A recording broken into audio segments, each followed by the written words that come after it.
A very good evening to you and welcome to the desk here on Global Television. My name is Godwin Sunday. Today, we'll be examining the alarming state of food insecurity in Nigeria, where over 31.8 million people are currently facing acute hunger, with malnutrition rates among women and children reaching critical levels. The conversation will highlight the multifaceted challenges contributing to this crisis, including the ongoing conflict that disrupt livelihoods, severe economic instabilities marked by soaring inflation and currency devaluation, and the devastating effect of climate change on agricultural productivity. But since it's a period of Ramadan, we'll start with a Ramadan conversation where our correspondent, Ogochukwu Nwabono, was on the street to find out what the current prices of food and other items in the market are saying. Then we'll come back to the studio to have a very detailed conversation. Please stay with us as the show is just starting. Salam alaikum. As Muslims all around the world celebrate the Ramadan fast, we have taken to the streets to ask people how they've been coping with the high prices of foodstuff in the market during this time, and also what the holy month means to them. I am Ogochukwu Nwabono. Please come with me. So Muslims shares their Ramadan experiences during the prayer and fasting season, from the meal they could afford for iftar and sahur to the various activities leading to the Ramadan period. Some traders expressed their displeasure on the high cost of food prices and how it has affected sales during the Ramadan fast. The people that come to so this Ramadan money, the plenty like I said before. Now money you the manager now. Somebody doing business now. I think it has increased relatively because things I used to buy cheaper, like where I am right now, it's really different. Price has increased. While lamenting on the hike in transportation during Ramadan period, travelers have shown great concerns, as some say they can't travel as usual during Eid. Where I go travel, the money for motor they cost. Where they go now, I'm burning Kebi, now 18,000 motor. I'll go see the money to go enter motor. Look now, I tell the Baba, look at hyper a big.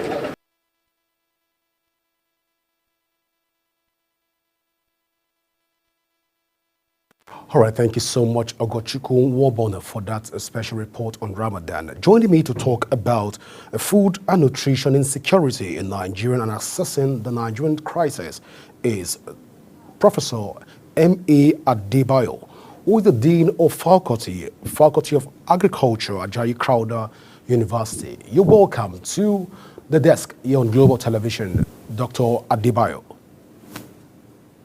Thank you very much, Global TV. It is my pleasure to be on the program this evening. So I'm so delighted to be here. And I want to say... Prof, so let's delve into the conversation right away. Prof, how will you assess the food and nutrition insecurity so far in the country? The topic for the conversation this evening, I think the food and nutrition situation in the country is at a very critical level. So as it were, we have a sort of crisis as we are speaking. It is no longer news that people walking the streets cannot afford 3 square meals. Things are so expensive in the food market. So there is generally food and nutrition insecurity in Nigeria today. That is a fact we must all face squarely. There is nothing less than that we truly have a food and nutrition security in the country today. All right, Prof. I understand that it is peculiar to a seasonal period where we have season like Ramadan, the festivities. Can we attribute this hike in price of food in the market to the festivity period, or it has been a long-standing ordeal coming through? As Nigerians, we have an exploitative tendency.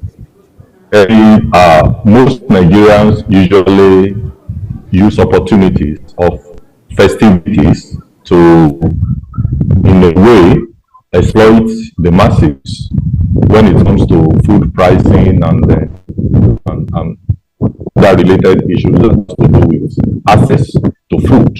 So it is just a kind of way of life that we have created for ourselves, which to me is superficial. It's nothing real. Because just before the festivity, without any significant occurrence of maybe say flooding or any natural disaster, you just realize that prices of food will skyrocket few days to a festivity in the country. It's just a way of life. I'm not persuaded that rising food prices have anything to do with the festivities that we usually have in Nigeria. It's just that over time we have become so exploitative, just because, generally speaking, because our system is broken and it's not working. Nobody is monitoring anybody. People do what they like in what we call a free market. There is nothing, no regulatory tendencies, no regulatory efforts going on in terms of pricing for food items. So people just do what they like when festivities are around. So it has absolutely nothing to do with Ramadan or any festivity at all. It's just our own way of exploiting each other in this country, and which is unfortunate. All right, so Prof, let's talk in terms of the general food insecurity in Nigeria. Our major challenge, if you want to assess Nigeria right now in terms of its agricultural and nutritional value chain, will you say that our problem right now is the insufficiency of food or the insufficiency of nutritional food in the country? It is both. Our problem are insufficient food on one hand and insufficient nutritious food on the other. So we have both problems that we are grappling with, and the reasons are not far-fetched about why we have this crisis in our hands. Let me tell you what the president said when he was making his presentation of the 2025 budget to the National Assembly. Mr. President said that increasing agricultural production is central to our food security agenda. But insecurity has crippled this vital sector. We are supporting our farmers with funding and input to reignite productivity. Food security is non-negotiable. In this regard, we are taking bold steps to ensure that every Nigerian can feed conveniently, and none of our citizens will have to go to bed hungry. These were the words, golden words of Mr. President. But it is the same administration that allocated just as little as about 2%, precisely 1.73% of 2025's budget to agriculture. And out of that 1.73 budget, they want to handle research, they want to handle production, they want to handle infrastructure, they want to handle equity, gender issues, and the likes, which are laudable. But you can compare this budgetary allocation to agriculture with what we have in other sectors of the economy. Defense and security was allocated about 10% of the budget, infrastructure over 8%, education over 7%, and of course, health sector was allocated 5%, whereas agriculture, which is the mainstay of the economy of the country, was allocated just 1.73% of the budgetary allocation, which is far away from what the Maputo Declaration of 2003 says, that each member state in the AU should allocate 10% of its annual budget to agriculture. So I think when you look at the words when you just oppose the words of the president with the budgetary allocation to agriculture, then you conclude that what we are just doing in this country is like a lip service to agricultural development. And I think this is where the problem stems from. government is yet to really be very serious with transforming the economy of this country with the agricultural activities, which are very vital, and of course, which is the mainstay of the economy of this country. So now, we have insufficient food, and we have insufficient nutritious food that can feed this country. This is the reality of our nation as far as food, access to food and then sustainable food production as far as these two factors are concerned. Will you address the issue, even when the government raised concern on the fact that stakeholders like yourself, even within the food and agricultural value chain, are not open to collaboration with the government? How will you react to this? I will react to this by saying that this is far from the truth. Scientists are doing a lot. Agricultural scientists across the nation are doing a lot, relying largely on funding from non-governmental organizations at the national and international level, relying firmly, for example, on USAID, and with the second term of Trump in office, things are changing dramatically with respect to international funding for agricultural research and agricultural production, particularly in sub-Saharan Africa. So we are faced with that situation where we need to look up onto our government to do more when it comes to funding research and funding agricultural activities in the country.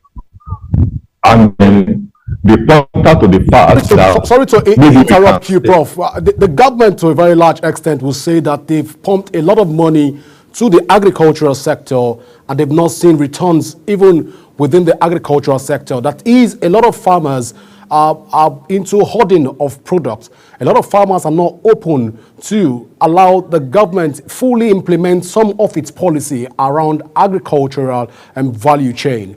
But then you are saying that it's not factual, that your sector has been, but then let's get you react to this.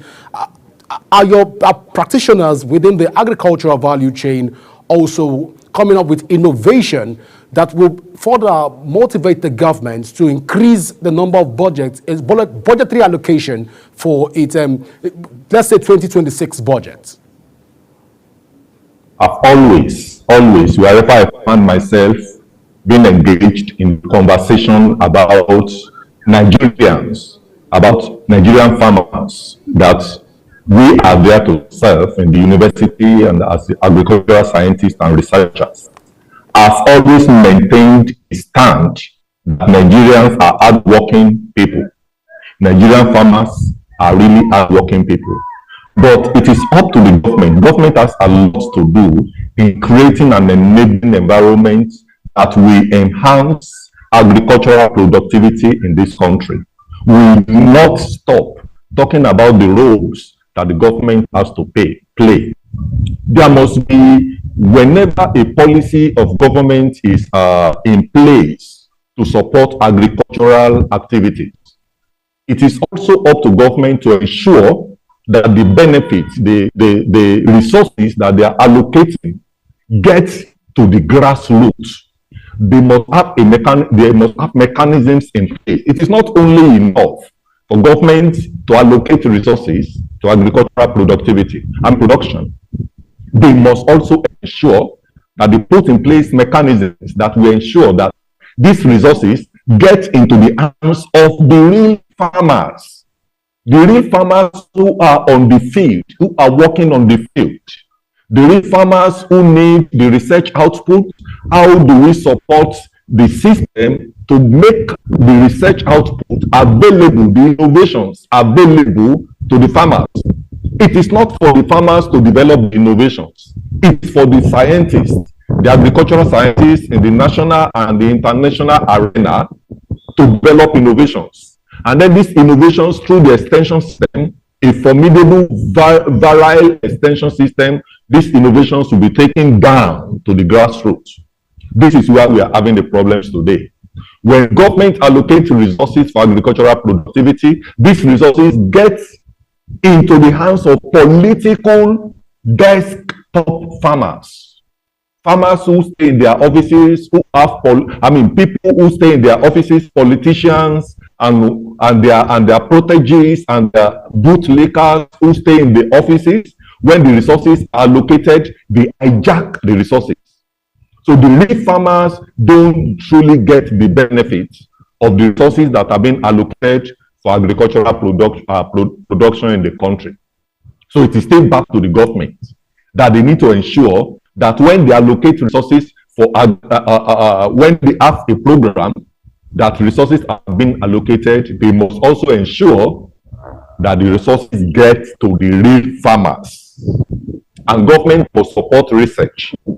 Government must support dissemination of research outputs.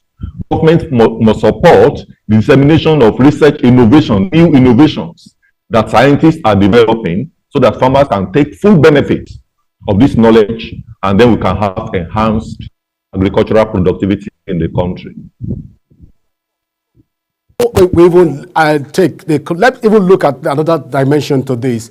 When there is no admissibility to the Farmers Council of Nigeria have not come out to openly criticize the government, or when we have budget inflation on the budgetary provision in this case, doesn't this mean that there's a form of admissibility even within this particular circle of policy making, even coming back to you, even in your sector right now?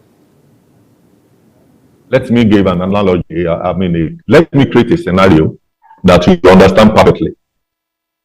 With the kind of government that we run, you realize that the voices that are there to hold government accountable are becoming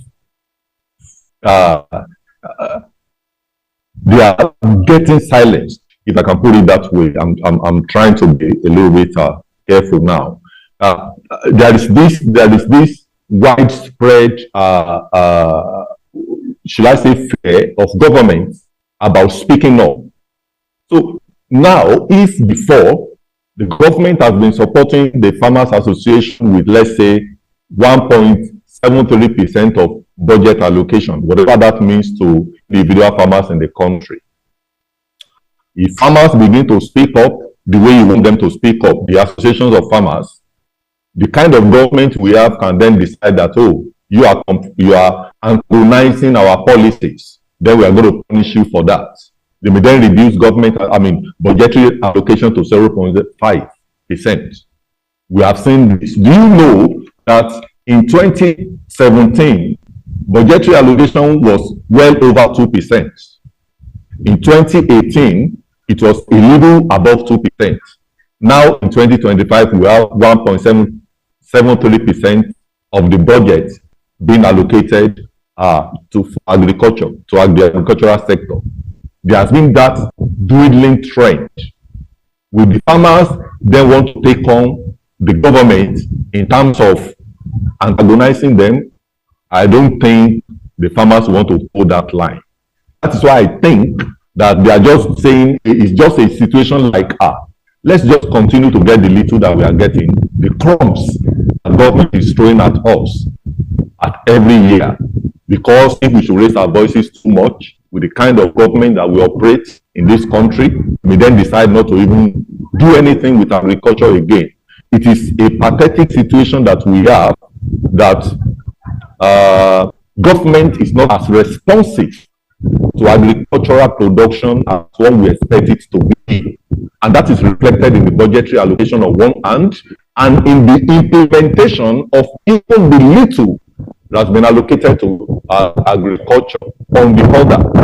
So indeed, we have a serious crisis when it comes to food and nutrition security in our hands. And I will say that our farmers are doing the best that they can under the circumstances which we find ourselves as a nation to push for enhanced agricultural productivity. They are really doing their best.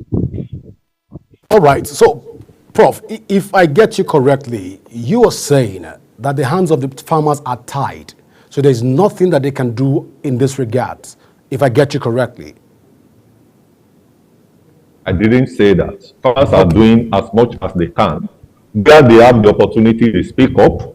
But you know that, what I just said is that our farmers do not have all the capacity to be as confrontational as you expect maybe an opposition to the government to be. Farmers cannot constitute themselves. They don't have that muscle. They don't have that wherewithal. They don't have the resources that it takes to regroup and become a pressure group on the government. Farmers do not have that kind of a capacity to turn the association into a pressure group. But I believe that whenever they have the opportunity, they have been speaking up to take on the government. And people like us who are in the sector, when we have the platforms like this, we have been engaging the government in the conversation that we really need to do more for the Nigerian farmers and do more for the agricultural sector. All right. So, Prof, I'm curious at this point in time. Should the conversation rather be that the government should look at the agricultural sector and perhaps a way of tackling that sector, introduce a state of emergency even within the agricultural sector? Should the conversation be tailored towards this line? I like what you have just said now. When this government came to power and they implemented a policy, I'm trying to remember now what they did at some point that they came to power.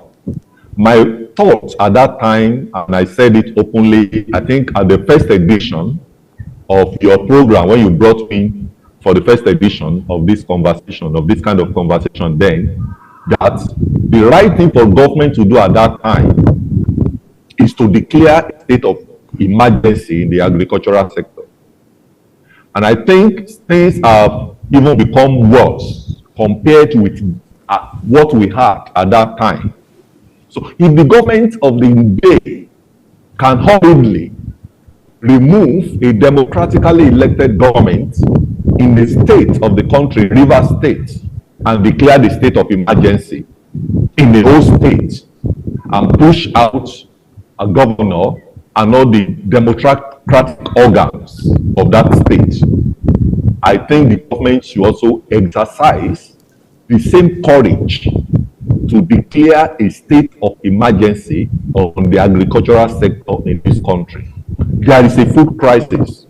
I don't know whether they go out to see how people go to bed. The government said that in its budgetary presentation to the National Assembly, he told them that he does not want to see our citizens go to bed hungry. But today, our citizens are walking the streets of Nigeria really hungry. More than 40% of Nigerians are suffering from acute food and nutrition insecurity today. Government has to do something drastic if it means declaring a state of emergency in the agricultural sector to arrest this trend where people do not have access to food, where people do not have access to nutritional food in this country. And this country is so endowed. Let me also bring in this conversation about when the government officials usually say that everybody should go to farming, everybody should go to farming. And I've always maintained the position about that it is an unorganized, an unserious nation that we expect all the citizens of its country, of the country, to go into farming.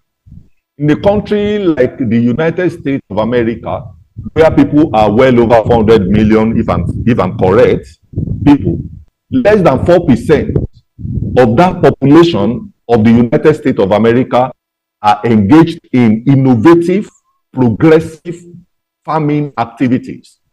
And those 4%, less than 4% of the entire population, are well able to feed the whole country of well over 400 million people, and they also have access to export to other countries to support them. But here we are in a country of just a little over 200 million people, and we cannot even feed ourselves. And government expects that every one of us will go into farming. What will happen to that sectors if everybody has to become a farmer overnight? It is as a result of the fact that people are hungry. There is so much hunger in the land. And so they have been pushed to a point that everybody has to produce the food that they have to eat. It does not have to be like this in a country that is really serious with improving its agricultural productivity. Right, Prof, we'll go for a short break, and when we come back, we'll talk more even on the other side of the conversation. Please don't go anywhere. Stay with us as the show continues in a moment.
That global television can be watched in Nigeria and all over the world.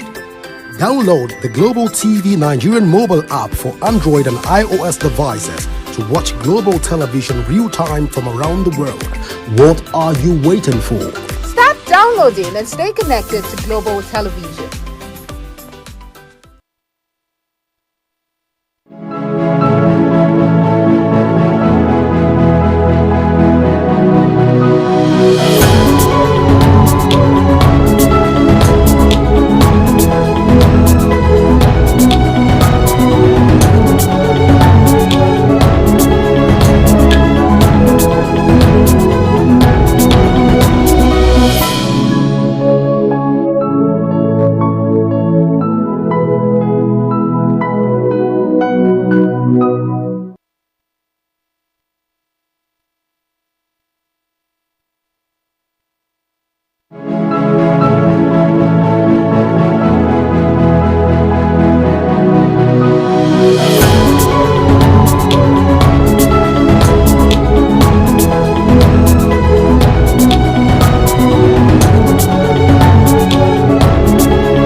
You're just joining us. This is The Desk here on Global Television.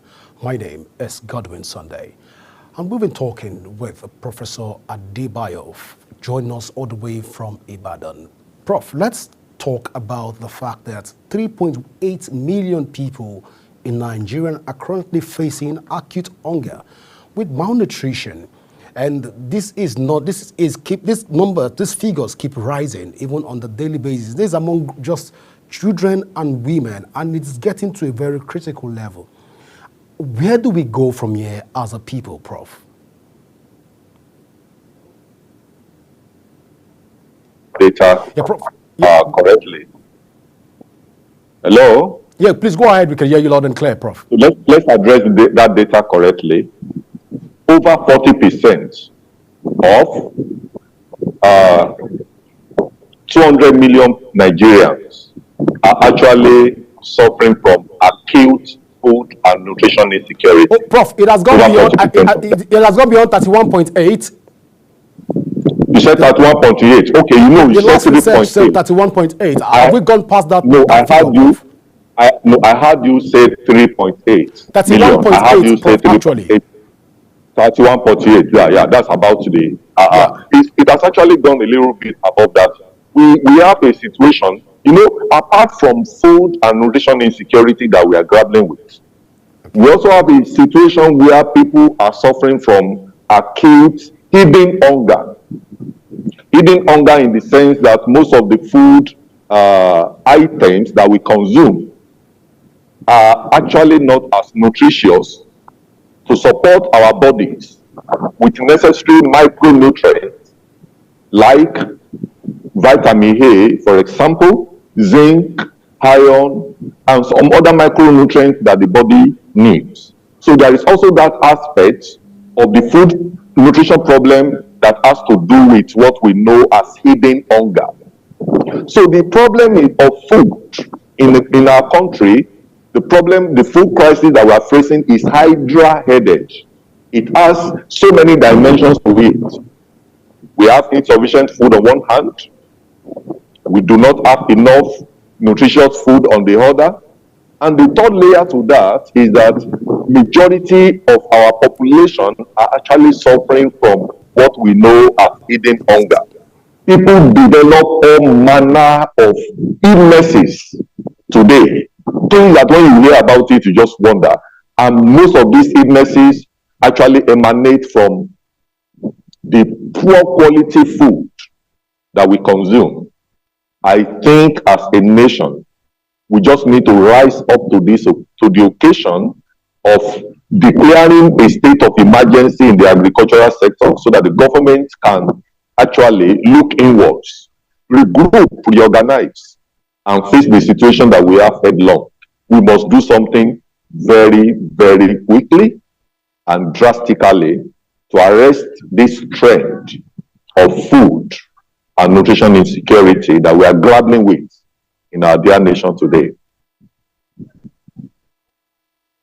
The government is doing its best within its capacity to be able to combat these all hunger challenges in the country. But could climate change be also a factor why we have a lot of these irregularities within the Nigerian food and agricultural value chain? Yes, climate change has made rain-fed agriculture very challenging. Very, very challenging. Because we now have the extremes of weather events as a result of climate change. Extremes of weather events like too much of rainfall when you need too little of it. And so much little rainfall when you need a lot of it.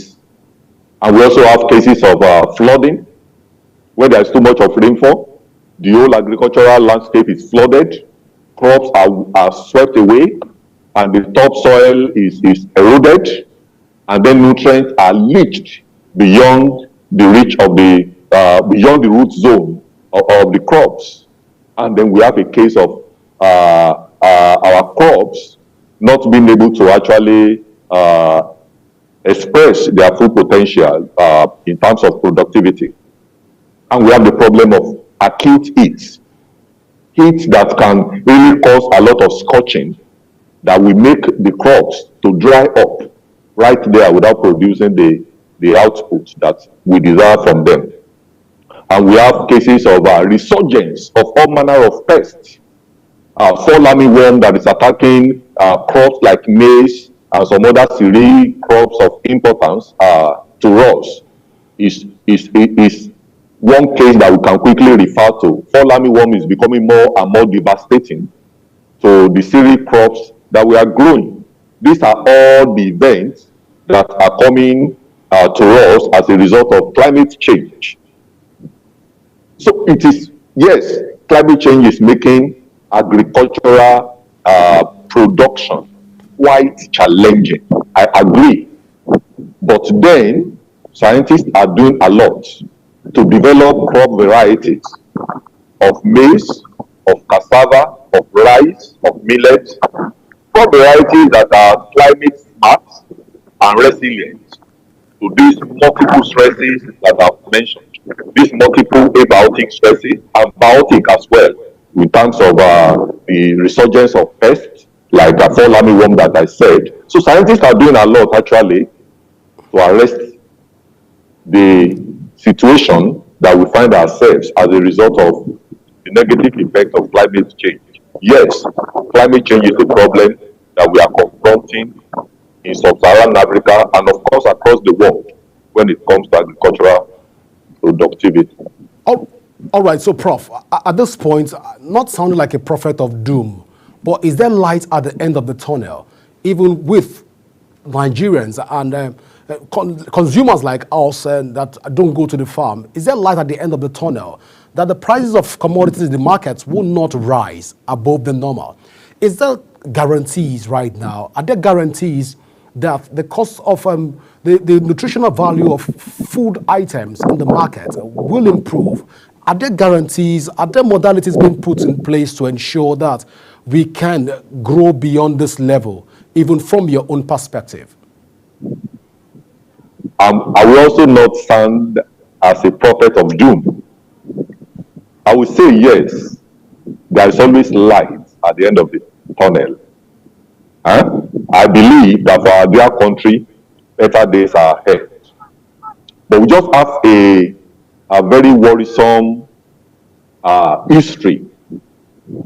And that history is still our reality today. That when prices of goods and commodities go up in this country, they rarely come down. That is just our history and our reality as well. When prices go up, they don't come down. But I hope that the forces of demand and supply, when we are able to up our game in this very important, very critical sector, agricultural sector, which is, I say, is the mainstay of our economy, if with the intervention of government, with our citizenry becoming more serious, more innovative in the way that they go about agricultural production practices, we are able to produce more, then the forces of demand and supply will definitely push down the prices of food items in the market. So these things will take care of themselves. But as I said, we are an exploitative country where we take advantage all the time of situations to exploit each other, particularly when it comes to food pricing. I just hope that better days are ahead. I can only hope, because honestly, we all will agree that we cannot continue like this. There is too much hunger in the land. We are hoping for a reversal of this trend in our dear country. All right, Prof, let's look at the issues around security, the insecurity within the agricultural space, which is a very critical issue right now across the country. We heard that herders farmer clashes in Benue State and other parts of the country. Are there also recommendations from yourself, who happens to be a stakeholder within the agricultural space? I understand also that you are not just within the four walls of the academic space, you are also a practical farmer that owns farm, and also you are down to earth in that regard. But then, in order to address this concern, are there proposals for the government to create agricultural police or create a agricultural vigilantes in the country from even your own angle? There are so many interests, particularly political interests, that are causing insecurity. Farmer herder clashes and so many other insecurity issues that we have in this country today. So many underlying interests that many of us cannot fully comprehend. Okay? But then we know that all these problems that we are facing when it comes to insecurity, that is affecting our agricultural productivity significantly in this country. Some of these issues stem from what we can call the lopsidedness in the way that the resources, the endowment, natural endowment of this great nation is being apportioned. We see the way our leaders go about using the resources of this country, the political office holders. They take care of themselves all the time at the expense of the citizenry. As a result of this, people are constantly being pushed to the wall. And when you are pushed to the wall, the human nature is to react negatively and violently as well. So we now have to be grappling with cases of farmer-herder conflict at all time. We are grappling with Boko Haram. We are dealing with banditry, kidnapping, and all manner of vices because of the way and manner political office holders are using the resources of this country. They are not allowing the dividend of democracy to trickle down to the grassroots. And people have to react in this way violence that we are experiencing every time in this country. So we still need to go back and talk to government that they need to do the right thing. They need to use political offices to do the right thing in terms of, in the area of allocating resources. Let Nigerians enjoy their God-given endowments. Political office holders should utilize the resources of this country to take care of the masses of this country. That is when we can have some level of respite from these multifaceted conflicts that we are facing in this country today. Government must rise to the occasion. All right, and so Nigerians we also have to. Yeah, please go ahead, Prof. Go ahead, please. And also, we also have to put all our hands on the deck to support the government in fighting against crimes and criminalities. All right, government. So, okay. You are not towing the path of having a agricultural vigilante group that will be able to ensure that farmers are safe even when they are in the farm before government eventually takes it over. Brilliant idea if we can have agricultural vigilante group. But I tell you, my uncle, I tell you that will also come with another layer of we had another layer to an already a situation that is already bad that we are dealing with when it comes to security. A bad situation that we are dealing with. If you had another layer, because the herders, the Fulani herdsmen who go about with their cattle all over the place will react negatively and violently against agricultural vigilantes. They will then immediately see the vigilantes as their enemies, and they begin to fight these people tooth and nail. Unless the government is able to demonstrate the political will to solve the problem of insecurity, and they can do it if they want to do it. And they usually say that after God is government. But as I said, there are so many factors, there are so many layers of interest that we cannot fully comprehend.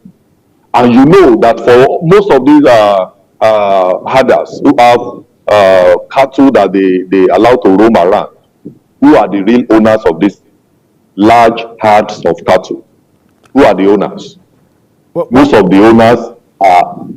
So they will really not allow agricultural vigilante to work because they are the owners of this business, this cattle business that we have. I think that is another layer that is so frightening that's difficult to really comprehend, I would say.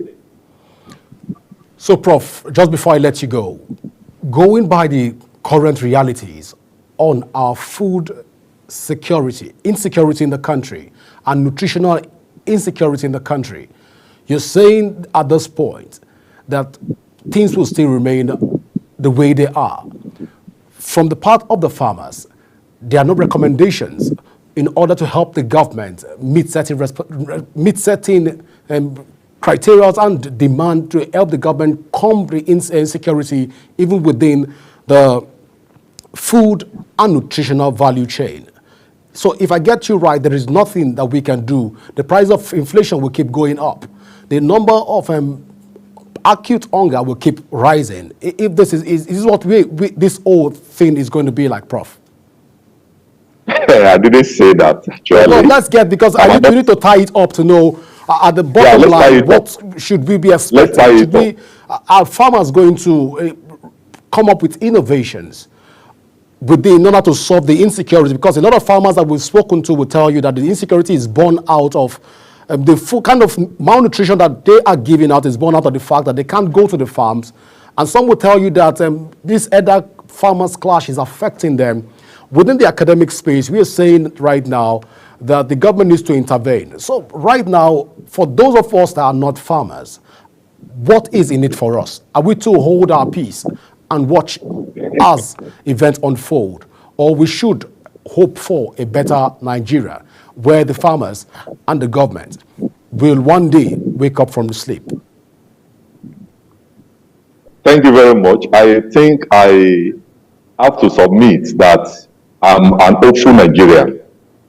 I'm so passionate about this country. I'm hopeful that better days are ahead.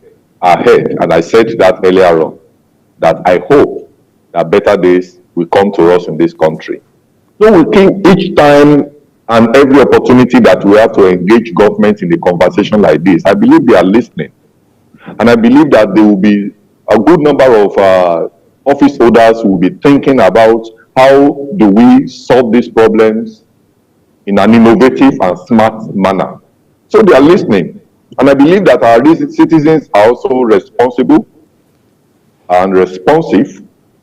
They know the challenges that we are facing.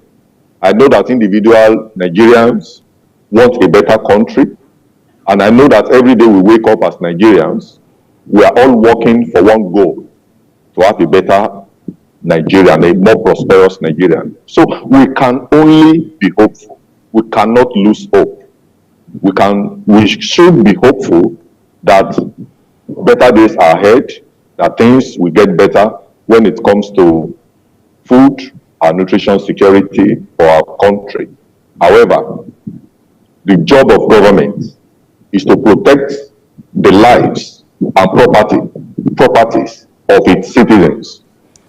A significant, a very critical property of the citizens of this country are their farms.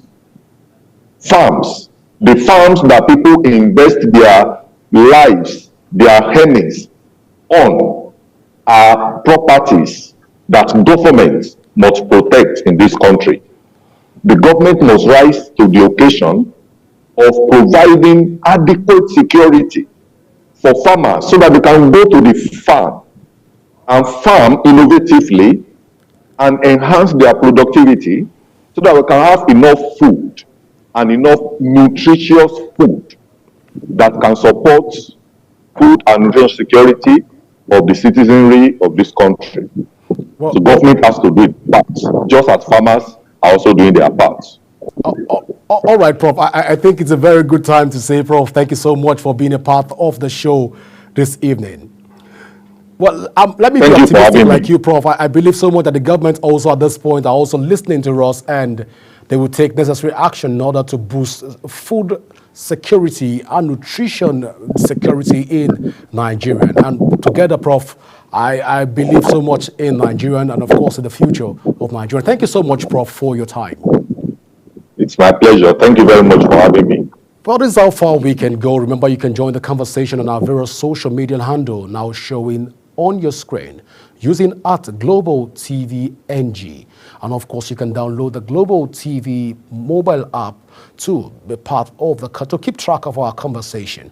And should you want to do that right away, of course, you can go to your Android and iOS devices to keep track of our broadcast. I am Godwin Sunday.